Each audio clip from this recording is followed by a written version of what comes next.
Hello junior defense aspirants, I welcome you all to LWS Juniors YouTube channel।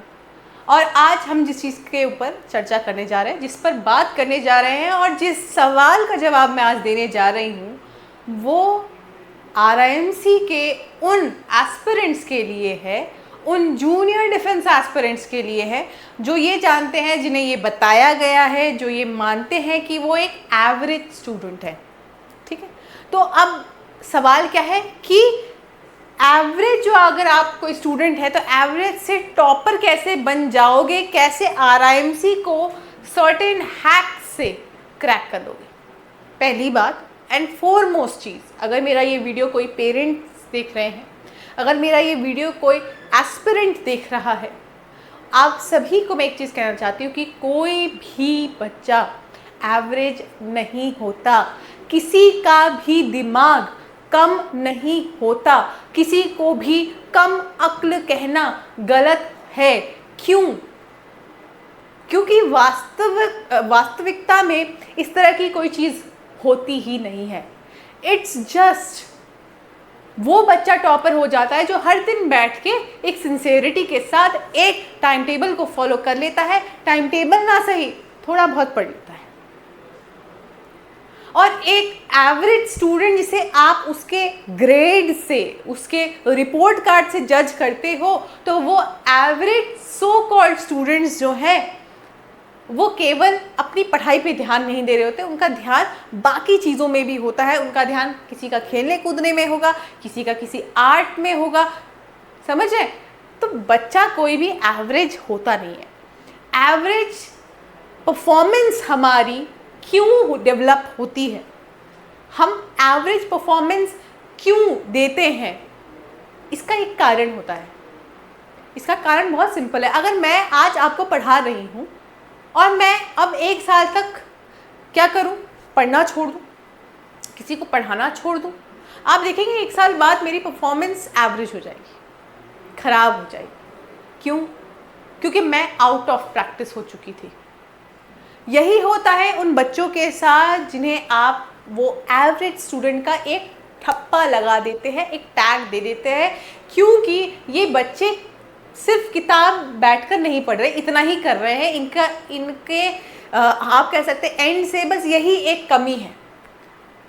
तो इनकी कमी को, इनकी जो कैपेबिलिटीज़ है उससे ना रिलेट करें, उससे ना कनोट करें, because capabilities can be built.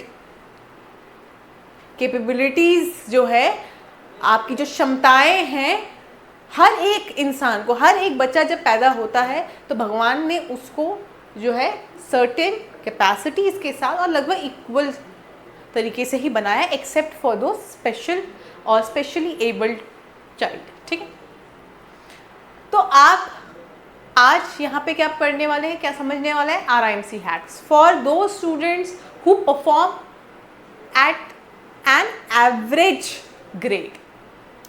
So we will discuss over here how such students who are not sincere, who are not into much to their studies, तो ऐसे बच्चे जो रूटीन नहीं फॉलो करते, ऐसे बच्चे जो पढ़ाई में जिनका मन नहीं लगता, ऐसे बच्चे जो इस तरह से क्या नहीं कर पाते हैं, अपने आप को डिसिप्लिन नहीं रख पाते, उन बच्चों के लिए बात हो रही है आज। तो वो टॉपर कैसे बन सकते हैं भाई?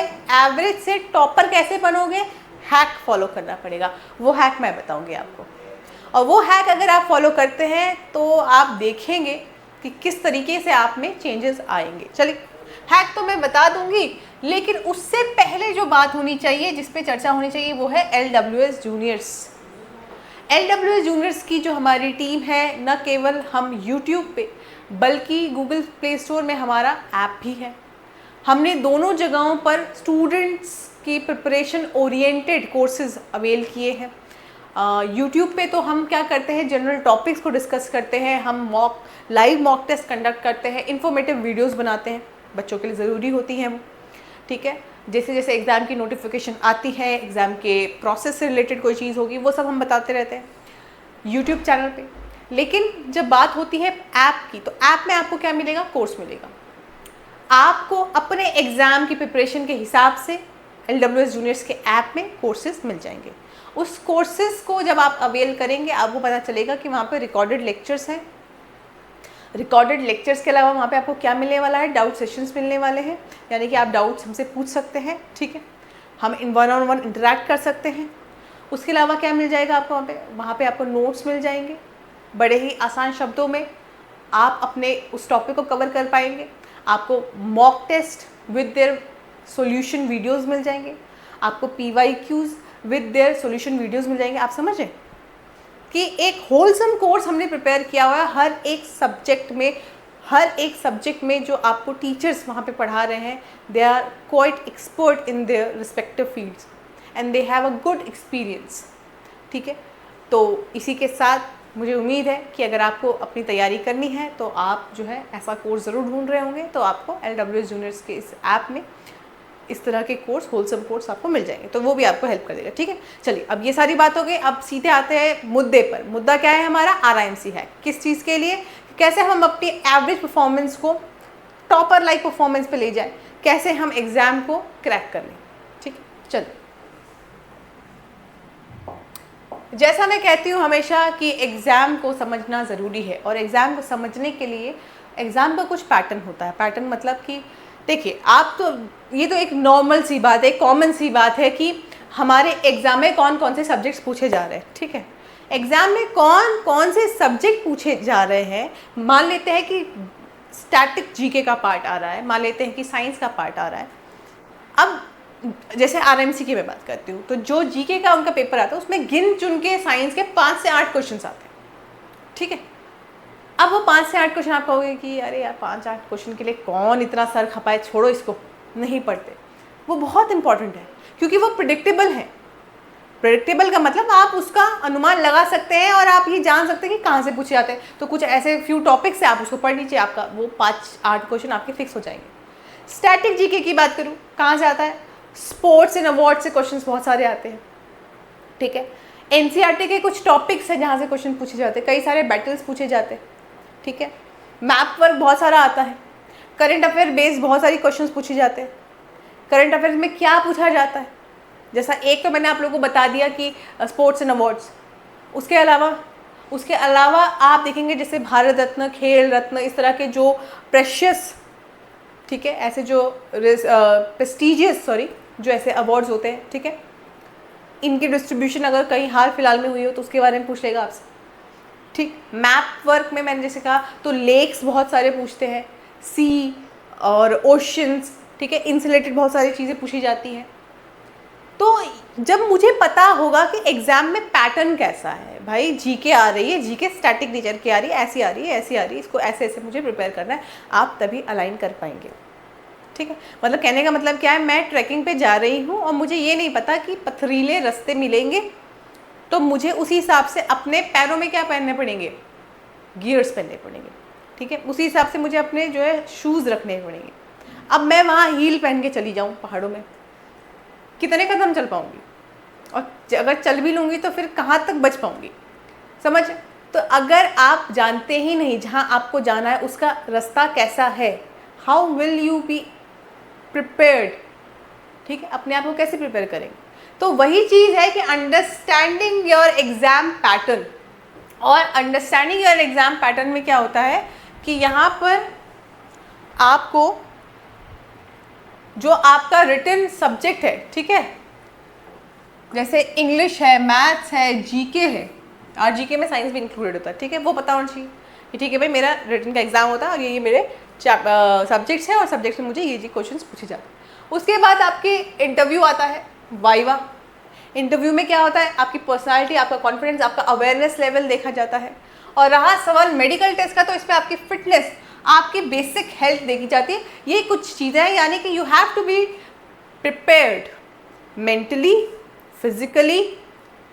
और एक चीज़ बता देती हूँ, ये जो इंटरव्यू है, इंटरव्यू में आपकी ना अवेयरनेस लेवल सिर्फ किताबी ज्ञान तक नहीं लिमिटेड होती, आपके सराउंडिंग पर भी होती है। तो आपका कहीं ना कहीं वो जो सोशल एस्पेक्ट है उसको भी आपको क्या किया जाता है, असेस किया जाता है, ठीक है। फोकस ऑन स्ट्रेंथ्स फर्स्ट, आपको अपने स्ट्रेंथ पे फोकस करना पड़ेगा। अब आपकी स्ट्रेंथ, जैसे identify which subject you are good, ये जो सब्जेक्ट्स हैं मैथ्स, इंग्लिश, जीके, इनमें से आप किस में अच्छे हैं? जैसे कुछ बच्चे होते हैं जिनकी मैथ्स अच्छी होती है, बिकॉज वो क्या करते हैं, उनको उसमें इंटरेस्ट होता है। हमारा कौन सा सब्जेक्ट अच्छा होता है? जिसमें हमें इंटरेस्ट होता है। तो जब हमें किसी चीज़ में इंटरेस्ट होता है, हम उसमें क्या करते हैं, उसको टाइम देते हैं। जब हम उस चीज़ को टाइम देते हैं, slowly what we do, we actually every day practice it. उससे क्या होता है, उससे हमारी उसमें जो एक पकड़ है उस सब्जेक्ट में वो बढ़ती जाती है, अच्छी होती जाती है। ठीक है, फिर उसके बाद स्ट्रेंथन योर स्ट्रॉन्ग एरियाज। अपने स्ट्रॉन्ग एरिया को ही स्ट्रॉन्ग करो। जो अच्छा है, जिस सब्जेक्ट में आप बहुत अच्छे हैं, उसको और मजबूत बनाइए। क्यों? 10 आउट ऑफ 10 आ जाएंगे। ठीक है, तो इससे क्या होता है, टू गेन कॉन्फिडेंस, आपका कॉन्फिडेंस बढ़ेगा। क्या होगा, आप ज़्यादा मार्क्स क्या कर पाएंगे, स्कोर कर पाएंगे यहाँ पे। ठीक है, अच्छा, फिर उससे क्या होगा, फोकस ऑन स्ट्रेंथ फर्स्ट। उसमें क्या करना है, अपने वीक एरियाज को, लेकिन हमें क्या नहीं करना है, इग्नोर नहीं करना है, बल्कि जो वीक है उसको स्टेप बाय स्टेप आगे बढ़ाते हुए चलना है। क्लियर है? ठीक है जी, चलिए आगे बात कर लेते हैं। अब जैसे हम बात देखो, मैंने एक टाइम टेबल पर, ठीक है, इस पर मैंने बहुत चर्चा की। RIMC वालों के लिए तो 6 मंथ्स प्लानर बना के दिया। प्लानर बनाते कैसे है, इस पर वीडियो बना दी। नहीं देखा तो देख लो फटाफट। अब यहाँ पे क्या करना है भाई, यहाँ पे जैसे डेली बेसिस पे, जस्ट अ मिनट, हाँ, यहाँ पर जो है डेली बेसिस पे आपको 2-3 घंटे रोज क्या करने हैं, कंट्रीब्यूट करने हैं अपने स्टडी को लेकर। तो यहाँ बात हो रही है एक स्मार्ट टाइम टेबल की। क्या कह रहे हैं, 2-3 घंटे, केवल 2-3 घंटे। जैसे अब बात किन के लिए हो रही है, जो बच्चे पढ़ने में जिनका मन नहीं लगता, जिनके पेरेंट्स कहते हैं मैम ये तो मन चुराता है पढ़ाई से, इसका कुछ करो मैम, ये पढ़ता नहीं है, ये पढ़ता नहीं है, ये दिन भर स्क्रॉल कर लेता है, ये दिन भर मूवी देख लेगा, कार्टून देख लेगा, गेम खेले, कुछ भी कर लेगा, लफंडरगिरी करेगा, लेकिन पढ़ेगा नहीं। तो ऐसे बच्चों को धीरे धीरे स्टार्ट करना पड़ेगा। मतलब एक दिन में आप 5-6 घंटे पढ़ने एकदम से कोई कहे और ऐसा हो जाए, ऐसा होता नहीं है। तो आप रोज़ 1 घंटा दे सकते हैं मैथ्स को। इसमें आप प्रॉब्लम सॉल्विंग, जो आपका एप्टीट्यूड है, उसको डेवलप कर लेंगे। यानी कि आप मैथ्स के सम्स को डेली बेसिस पे सॉल्व कर लीजिए। 1 घंटे में आप कितने सम सॉल्व कर सकते हैं, कम से कम 10 का टारगेट रखिए। अभी आप बहुत बिगिनर लेवल पे हैं तो 5-6, मतलब वो डिपेंड करता है कि आप कौन से टॉपिक के सम सॉल्व करें। जब बात होती है स्पीड, टाइम एंड डिस्टेंस की, वो थोड़ा डिफिकल्ट होता है, ट्रिकी होता है। जब बात होती है मेंसुरेशन की, वो भी थोड़ा ट्रिकी होता है। जब बात होती है वॉल्यूम एंड सरफेस एरिया की, वो भी ट्रिकी होता है। लेकिन अगर बात है नंबर सिस्टम से क्वेश्चन कर रहे हैं, क्या कर रहे हो भाई, फटाफट करो उसको। प्रॉफिट एंड लॉस फटाफट करो। सिंपल इंटरेस्ट, कंपाउंड इंटरेस्ट, वहाँ पे भी ज़्यादा टाइम लगना चाहिए, फटाफट कर दो। वहाँ पे कुछ एक क्वेश्चन होता है जो डिफिकल्ट होते हैं, बाकी मोस्टली सब आसान होते हैं। ठीक, that is what means by resource allocation, and your resource is your brain, your time, your energy, so invest wisely। ये इसी बारे में हम बात करें। 30 मिनट का ये टाइम है, आप अंग्रेजी को दे दीजिए। अंग्रेजी में क्या करेंगे भाई, पहले तो ग्रामर, कोई भी एक टॉपिक ग्रामर का पढ़ लो। जैसे फर्स्ट से मैं पार्ट्स ऑफ स्पीच पढ़ रही हूँ, पार्ट्स ऑफ स्पीच में मैं आज केवल 30 मिनट में 20 मिनट लगाकर क्या कर लेती हूँ, नाउन पढ़ लेती हूँ। नाउन पढ़ लिया, उसके रूल पढ़ लिए, एक रूल पढ़ लिए। फिर उसके बाद क्या करूँगी, रीडिंग भी करते रहूँगी। रीडिंग से क्या होगा, कॉम्प्रिहेंशन बेहतर होगा। मैं कोई पैराग्राफ पढ़ी, कुछ पढ़ रही हूँ, तो उससे क्या होगा, मुझे समझ में आने लगेगा कि जो लिखा है वो क्या लिखा है, किस बारे में लिखा है, इसका क्या कंटेक्स्ट है। लिंक करना सीख जाऊंगी सेंटेंसेस को। ठीक है, ओके। फिर आप 30 मिनट दे दीजिए जीके के लिए। अब जीके में देखो स्टैटिक और करंट अफेयर ज़्यादा पूछता है, इसलिए हमने यहाँ पे इसको एम्फेसाइज कर दिया। आप जैसे फॉर एग्जांपल वीक में 2 दिन साइंस को भी दे देना, कर सकते हैं ना। तो करंट अफेयर प्लस साइंस भी रख सकते हो ऐसे।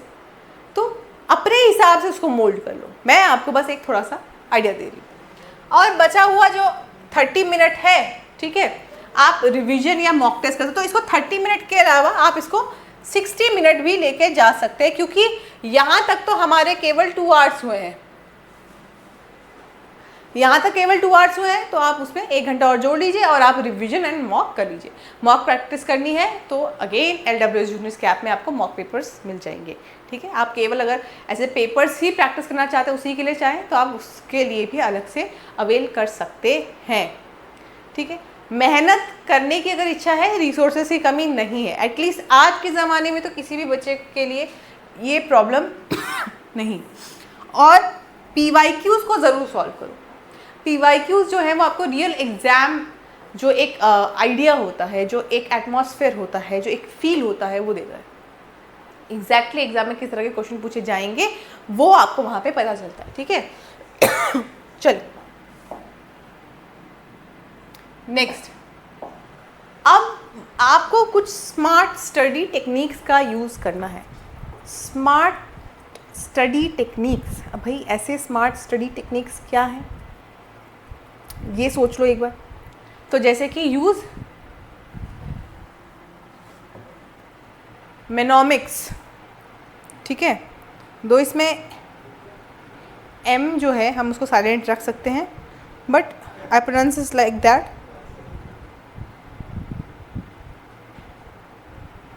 सो मेनोमिक्स में क्या करते हैं बेसिकली, निमोनिक्स आप कह सकते हैं इसे, मुझे समझेगा M साइलेंट है, निमोनिक्स कह सकते हैं। तो इसमें हम क्या करते हैं, हम इसमें याद रखने के कुछ तरीके, ठीक है, कैसे तरीके, जैसे कि फॉर एग्जाम्पल आपने जीके में कोई फैक्ट पढ़ा, अब आप बाहर आए, जैसे फॉर मैं आपको बताती हूँ कैसे होता है, how will it work, mnemonics जो है कैसे वर्क करेगा लर्निंग जीके फैक्ट्स पे। जैसे फॉर एग्जाम्पल मैंने टाइप्स ऑफ क्लाउड्स पढ़े, मैंने क्लाउड्स पढ़ लिया, अब मैं बाहर निकलती हूँ, आजकल रेनी सीजन चल रहा है, मैंने देखा यार ये काले बादल, घने, ये किस तरह के बादल हैं, कौन से ऐसे बादल होते हैं जो बारिश करवाते हैं। ओके मुझे याद आ रहा है, मुझे क्या याद आ रहा है, निम्बस क्लाउड्स, मैंने पढ़ा था nimbus clouds, mnemonics. You are relating the fact in your daily basis, ठीक है, in your surrounding, you are finding out those things. Likewise आप इसी तरीके से कुछ ऐसे डेली क्विज के फॉर्मेट में, कुछ प्लेकार्ड्स के फॉर्मेट में कैसे भी आप कर सकते हो। It's just a system, brain की वायरिंग ऐसे कर रहे हो कि आपको वो चीज़ याद हो जाए। आप कभी भी कुछ भी पढ़ो, इंटरलिंक्ड रखो, सब्जेक्ट्स को इंटैक्ट रखो, इंटरलिंक्ड रखो, अलग अलग मत करो। हिस्ट्री में कोई चीज़ पढ़ोगे, ज्योग्राफी उसके साथ एसोसिएट कहीं ना कहीं दिखेगी, ठीक है। तो जब हिस्ट्री पढ़ते हो, रेफरेंस अगर कहीं पे आ गया, याद रख लो उसको और फटाक से रिलेट, ठीक है। Break big topics into small task, yes. मतलब मैंने पढ़ना है parts of speech, parts of speech के केवल एक टॉपिक है क्या, नहीं, उसमें noun, pronoun, adjective, verb, adverb, और ये इतने बड़े बड़े टॉपिक्स हैं। Why don't I break down these and I decide that one day one topic of parts of speech I will cover. Likewise, if you want to cover tenses, so tenses is not a small topic, it's a big task. Why? Present tense, past tense, future tense, ये जो तीन tenses है, it's not only कि आज कल और आने वाला कल, नहीं, it is way more than that, because you need to remember certain rules, certain sentence structures. और कैसे याद रखोगे भाई, तो उसको आपको छोटे छोटे टास्क में ब्रेक डाउन करना पड़ेगा, तभी जाके एफिशिएंट वर्क आएगा, एफिशिएंसी बढ़ेगी, ठीक है। उसके बाद वॉच यूट्यूब एक्सप्लेनर वीडियोस। हाँ जी, तो आप अभी क्या कर रहे हो, यूट्यूब में ही तो हैं। अगर आप हमारे इस वीडियो को देख पा रहे हैं तो जाहिर सी बात है आप यूट्यूब चैनल पे, ठीक है, एक यूट्यूब एक्सप्लेनर वीडियो देख रहे हैं। तो अगर अभी तक LWS जूनियर्स के इस YouTube चैनल को सब्सक्राइब नहीं किया तो फटाफट करो और बेल आइकन पे प्रेस करो, लेटेस्ट अपडेट्स मिलती रहेंगी। इन्फॉर्मेटिव वीडियोस हम आप लोगों के लिए अपलोड करते रहते हैं। हमारी रीच बढ़ाएंगे तो आपके लिए बेहतर ये होगा कि आपको एक स्टडी सर्कल डेवलप हो जाएगा, ऑनलाइन स्टडी सर्कल, ठीक है। चलिए खैर उस बात पे रहने देते हैं, लेकिन तो आप यूट्यूब एक्सप्लेनर वीडियोस देख सकते हैं। जैसे फॉर एग्जाम्पल मान लेते हैं मुझे कोई टॉपिक समझ नहीं आ रहा ज्योग्राफी का, क्योंकि फिजिकल ज्योग्राफी थोड़ी ट्रिकी हो जाती है, ठीक है, या मैथ्स का मुझे कोई टॉपिक समझ नहीं है, या मुझे साइंस का कोई टॉपिक समझ में नहीं आ रहा है, तो यूट्यूब कई सारे ऐसे चैनल्स हैं जहाँ पे आप सर्टेन एनिमेटेड फॉर्मेट में पढ़ सकते हो, लर्न कर सकते हो, है ना। इस तरीके से आप ये चीज़ें कर सकते हो for better clarity in maths and GK या और जीके, ठीक है। NCERT बुक्स, मैंने कहा ना NCERT बुक्स पे एम्फेसाइज जरूर आएगा, क्योंकि उससे आपकी कोर अंडरस्टैंडिंग डेवलप होगी। इस पर मैं हमेशा एम्फेसाइज करते आई हूँ और फिर भी मैं इस पर एम्फेसाइज करते रहूँगी। सॉल्व PYQs, भाई PYQ सॉल्व क्यों नहीं करते, प्रॉब्लम क्या है, समस्या क्या है PYQs? क्या PYQs आपको मिल नहीं रहे? अगर कोई भी बच्चा जो RIMC की प्रिपरेशन कर रहा है अगर वो उसके लिए एनरोल करता है एग्ज़ाम के लिए, आप जानते हैं कि RIMC से आपको एक बुक मिलती है, वो बुक मार्केट में नहीं मिलती, ठीक है। उस बुक में लेटेस्ट जो जितने भी PYQs होते हैं 10 ईयर्स तक के आई गेस, ठीक है, वो आपको अवेलेबल होते हैं। 10 ईयर्स यानी कि क्या हुआ, 20 पेपर, क्योंकि RIMC का जो एग्ज़ाम है वो 1 साल में 2 बार होता है। अब यहाँ पे उससे क्या कहा, focus on past 5 years.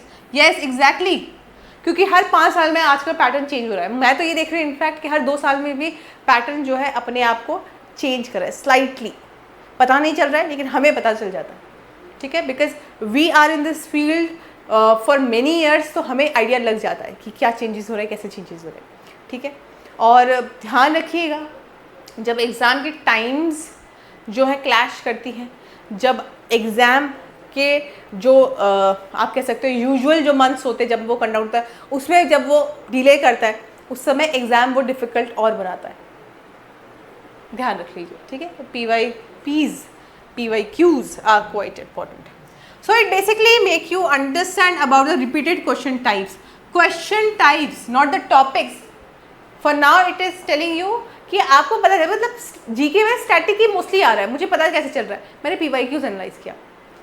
RIMC में मैं देख रही हूँ कि वहाँ पे कौन सा मैथ्स का टॉपिक इंपॉर्टेंट चल रहा है। हाँ भाई, स्पीड टाइम एंड डिस्टेंस चल रहा है, कई क्वेश्चन आ रहे हैं, वर्क एंड टाइम से कई क्वेश्चन आ रहे हैं, surface and volume, surface area and volume, यहाँ से बड़े क्वेश्चन आ रहे हैं, मेंसुरेशन से बड़े सारे क्वेश्चन कैसे आप आ रहे हैं, समझ रहे हैं।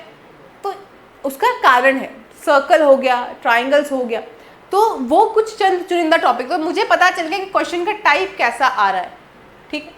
उसके बाद time your self while solving, it builds exam temperament. Exactly that is what is the use of PYQ।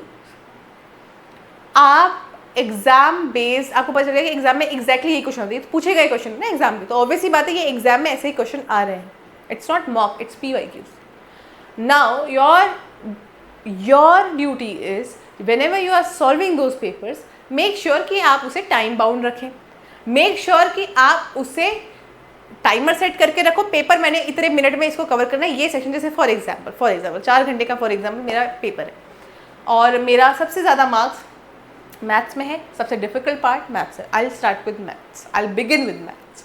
So for maths if I give 2 hours it's okay. वैसे भी वो लोग एलोकेशन तो करके रखते ही हैं, आप लोगों के लिए करते हैं ना। अब मान लेते हैं मुझे जो है फॉर एग्जाम्पल जीके के लिए 45 मिनट्स दिए गए, तो 45 मिनट्स में से क्या पूरा लास्ट मिनट तक बैठ के सॉल्व करूँगी, नहीं। आई विल मेक श्योर कि मैं जो मुझे वहाँ पर क्वेश्चंस दिख रहे हैं, लगभग 75 क्वेश्चंस जो मुझे वहाँ पे दिख रहे हैं, ठीक है, तो मैं उसको कैसे सॉल्व कर लूँ, मैं उन 75 क्वेश्चंस को 35 मिनट में सॉल्व कर लूँगी। बचा हुआ 10 minute I will just tell you those question, सारे मैंने आंसर किए या नहीं, सही किए या नहीं, कुछ अगर कहीं डाउट है तो उस पर पेंसिल से, ठीक है, वहाँ पे डाउट क्वेश्चन को वैसे मार्क कर सकते हैं। इस तरीके से you can help it out, fine, okay. Next, now practice for interview और वाइवा। ये अक्सर बच्चे ये स्टेप मिस करते हैं, अक्सर बच्चे इंटरव्यू को क्या कर देते हैं, निगलेक्ट कर देते हैं।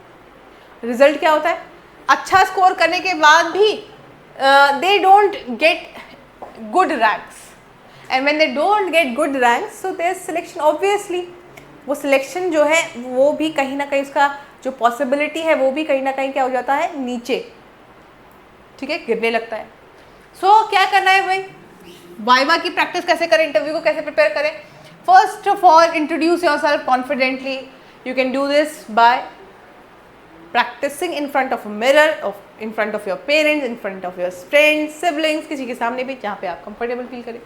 डेली न्यूज़पेपर पढ़ते रहो, एटलीस्ट हेडलाइंस तो पढ़ो, ठीक है। जो आपकी हॉबीज़ हो, आपके कोई अचीवमेंट हो स्कूल में, करिकुलम में, एक्स्ट्रा करिकुलम में, को करिकुलम में, अरे मोहल्ले में क्रिकेट खेलने में ही कोई अचीवमेंट हो, बात करो उसके बारे में, but in English.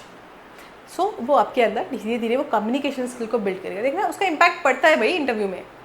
It is not necessary कि आप पूरा इंटरव्यू इंग्लिश में दें फ्लुएंट, इतना एक्सपेक्ट आपसे नहीं किया जाएगा, बट टू सम एक्सटेंट वो इम्पैक्टफुल होगा ही होगा। वो फ्लुएंसी जो है, ठीक है, वो इम्पैक्टफुल होगी। फिर फैमिली के बारे में आप डिस्कस कर सकते हैं। So it's better you start speaking, fine. Then maintain good posture, eye contact, politeness. So there are certain students जो टीचर के आँख में भी देखते, नज़र चुराते हैं, उनसे बात नहीं कर पाते हैं, और जब आप उनसे बात करेंगे तो you will see in their body language certain hesitation, ठीक है, certain level of you can say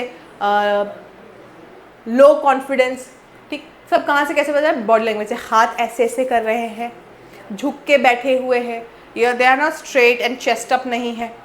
they don't make eye contact with the interviewer, they don't make eye contact even with the people they are speaking every day. होते हैं बच्चे ऐसे। सो इन्हीं चीज़ों को change करना है। Don't get into the trap of people stamping you with certain labels, don't get into that. Average, there is nothing like average. You are not an average student. It's just you are not paying attention to your studies. It's just you are not focusing. It's just you are not working on it. Once you start working on it, you will be topper. You will see the level of improvement. I have seen my students जो zero से सच में hero बने हैं, ठीक है। सो कोई zero नहीं होता। That is what I always tell to their parents even कि please stop telling your child कि तू जो है बेवकूफ़ है, तू नालायक है, ये stop doing this. It will actually hamper there confidence level. आप अपने बच्चों का करियर ख़राब कर दोगे ऐसे। Okay, keep your body fit. एक हेल्दी बॉडी में ही एक हेल्दी माइंड रहता है, ये सब हम जानते हैं, ये सब कहीं सुनी बातें हैं। So RIMC expects candidates to be medically fit. Medical examination होगा ना, तो मेडिकली फिट नहीं हुए तो क्या करोगे? फिर अपना मॉर्निंग रूटीन बना लो, थोड़ा बहुत देखो कि आप क्या कर सकते हो उस मॉर्निंग रूटीन में। स्किपिंग कर सकते हो, रनिंग कर सकते हो, थोड़ी स्ट्रेचिंग कर सकते हो, थोड़ा योगा कर लो। योगा इज़ जस्ट कि आपको वो फिजिकली क्या नहीं करता, बर्डन नहीं करता, इट रिलैक्सेस यू एक्चुअली, आपको मेंटली फिजिकली रिलैक्स करता है, ठीक है। देन उसके बाद avoid junk food. Please don't eat those chips, biscuits and burgers and pizzas, momos, please no, say no. Because see even if your parents are there, अगर आपके माता पिता भी, मम्मी भी बोलती है चलो बच्चे आज कहीं घूम के आते हैं और ऐसा कुछ खा लें, अवॉइड जंक्स। कहो मम्मी आप नहीं चाहते कि मैं आगे चलकर अफसर बनूं, तो आप मुझे रोटी सब्ज़ी खिलाओ। हाँ, अगर बात ये हो रही है कि यार चलो महीने में कभी एक बार कहीं घूमने चले गए, it's okay, you can have it, but to some extent what you give inside to your body and mind, that what you become. So इसीलिए ये सब अवॉइड करना चाहिए आपको। फाइन। पानी पीना, plenty of water. Plenty of water का मतलब होता है डेली बेसिस में 2 लीटर आपको पानी कम से कम तो पीना चाहिए। That is what your body need, because 70% of your body is made of water, ठीक है। Then 7 to 8 hours sleep. कम से कम 7 घंटे तो सो जाओ, 8 घंटे ना सही 7 घंटे सो जाओ। 11 बजे सोने जाते हो, 6 बजे उठ सकते हो, 10 बजे सो जाओ यार, 5 बजे उठ जाओ। जितने अर्ली अपने दिन को शुरू करोगे उतना आपका दिन बेहतर बनेगा, उतना आपका दिन अच्छा बनेगा। Fine, okay. तो बीच बीच में थोड़ा सा एरर हो जाता है, क्या कर सकते हैं। Okay, so the last thing to tell you about is the bonus hack. अभी तक हैक ही हैक चल रहा था, एक बोनस हैक सुनते जाइए। आप एक रिवीजन रूल फॉलो कर लो। 3, 7, 21 क्या है भाई ये? 3, 7, 21। So basically revise new concepts on day 3, day 7, day 21 for long term memory. जो भी न्यू कंसेप्ट आपने पढ़े, फॉर एग्जाम्पल मैंने जो है 10 तारीख को कोई एक नया कंसेप्ट पढ़ा, अब मैं उस दिन यानी 10 तारीख के 3 दिन बाद फिर से उस कॉन्सेप्ट को रिवाइज करूँगी। फिर तीसरे दिन जो मैंने पढ़ा उसके 1 हफ्ते बाद मैं उस कॉन्सेप्ट को फिर रिवाइज करूँगी, और फिर उसके बाद 21 दिन बाद फिर मैं उस कॉन्सेप्ट को रिवाइज करूँगी। This is something very important, और ये एक्चुअली में सच में एक हैक है। हैक क्योंकि ये आपके मेमोरी को लॉक कर देगा। आप कुछ भी नया पढ़े, पुराना पढ़े, कुछ भी करें, उसको लॉक कर देगा, आप भूलेंगे नहीं। तो every day when you do so, हर दिन कुछ नया पढ़ सकते हो फॉर श्योर, जो शुरू से स्टार्ट करें और जो रिवाइज भी करें। So it is a very good revision rule for you. And the final tip, भाई जाते जाते आपको एक बेहतरीन रामबाण इलाज बता देती हूँ। Believe in consistency, you have to be consistent. आज ये वीडियो देखी, बहुत जोश आया, आज पढ़ूंगा, कल पढ़ूंगा, परसों भी पढ़ लिया, अगले दिन 50-50, फिर खेल खत्म। अरे यार कल से पक्का। So you are not consistent any more, now you are a procrastinator. आप चीज़ों को टाल रहे हैं, कल में टालते चलो, और एग्ज़ाम के फिर कुछ दिन बाद पैनिक अटैक, एंजाइटी, फिर बच्चे बोलेंगे मुझे स्ट्रेस हो रहा है, नर्वसनेस हो रहा है, मेरे हाथ से जो है पसीना छूट रहा है, ठीक है, फिर उनको बीमारियाँ भी दस हो जाएगी, कभी किसी को बुखार आ जाएगा, कभी किसी को कुछ हो जाएगा। तो जो लोग वेल प्लान्ड नहीं होते, जो लोग अपने आप को अपने किसी भी बैटल में जाने से पहले, लाइफ में यही हमारे छोटे छोटे बैटल्स होते हैं, जब हम पहले से प्रिपेयर नहीं होते तो बैटल फील्ड में क्या होगा, हमें शहीद होना पड़ेगा, है ना, बिन मौत मारे जाएंगे, समझ आए। एंड ऐसी कुछ अपॉर्चुनिटीज़ होती है लाइफ में जो एक बार चली गई तो फिर वो लौट कर नहीं आती।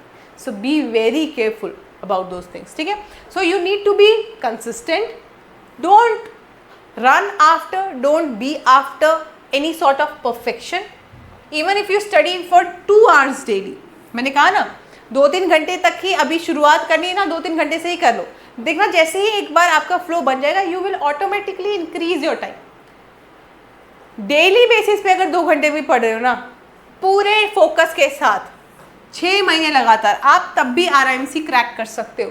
बट मैं ये कहूँगी इसको 2 घंटे मत रखो, just keep it 3 to 4 hours if you want to actually minimize your time with full focus. और फोकस का मतलब ये होता है कि उसमें आप टाइम नहीं देख रहे होते, you don't ask your mom कि मेरे लिए ये बना दो, वो क्या कर रहे हो, बाहर मौसम क्या है, ऐसा नहीं होता। फिर वो फोकस तो फिर पूरा फोकस होता है, ठीक है। तो बात है एक्चुअली कि क्वांटिटी लर्निंग की नहीं, क्वालिटी लर्निंग की, ठीक है। 8 घंटे पढ़ो डिस्ट्रैक्टेड, या 2 घंटे पढ़ो फुल फोकस्ड, वो एक ही चीज़ रहेगी, ठीक है। खैर, तो इसी के साथ आई होप कि आप लोगों को RIMC क्रैक करने का वो हैक पता चल गया, ठीक है। स्पेसिफिकली जो मेरे वो स्टूडेंट्स हैं जिन्हें ये बता दिया किसी ने कि वो एवरेज स्टूडेंट है, एवरेज आप नहीं है, फॉर श्योर नहीं है, कोई भी बच्चा एवरेज नहीं है।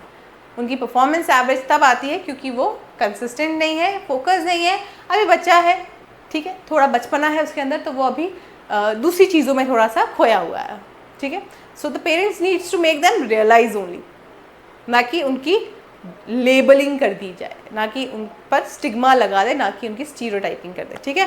सो इसी के साथ आई होप कि आप लोगों को समझ में आया है कि क्या है वो RIMC के हैक्स, जिससे कि आप अपने आने वाले एग्ज़ाम को, RIMC के इस आने वाले एग्ज़ाम को ईजिली क्रैक कर सकते हैं। अगर आप अपनी परफॉर्मेंस से आप जानते हैं कि आप एक एवरेज परफॉर्मेंस दे रहे हैं, तो ऐसे एवरेज परफॉर्मेंस से टॉपर लाइक परफॉर्मेंस, ठीक है, एफिशिएंट परफॉर्मेंस तक आप कैसे रीच कर सकते हैं।